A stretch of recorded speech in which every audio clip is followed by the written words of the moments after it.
Imaginez Pétain ou Mussolini en version disco ou hip-hop sur votre feed TikTok. Ça ressemble à une blague, mais c'est une inquiétante tendance qui explose sur les réseaux sociaux. Des comptes comme Pétainiste du 93, The Waynist ou Le Pétainiste 88 utilisent les mêmes codes que vos influenceurs préférés. On y voit des vidéos générées par IA ou des dictateurs comme Franco Danse ou encore l'hymne du régime de Vichy remixé sur des notes électro. Maréchal, nous voilà devant toi, le sauveur de la France.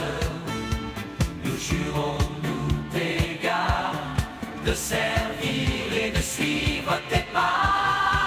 L'objectif est clair, dédiaboliser des bourreaux du XXe siècle en reprenant les codes des réseaux sociaux. Mais quand on gratte un peu, on tombe très vite sur de la haine pure et du révisionnisme historique. Derrière les mêmes, ces comptes diffusent des propos antisémites et des théories du complot pour expliquer l'impopularité de ces dictateurs. Mais voilà, faut comprendre que le maréchal Pétain, s'il est aussi détesté de l'histoire de France, c'est parce qu'il était clairement opposé à la franc-maçonnerie et donc au sionisme.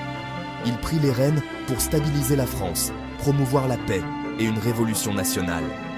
Sans lui, le chaos aurait continué. C'était légal, populaire et vital.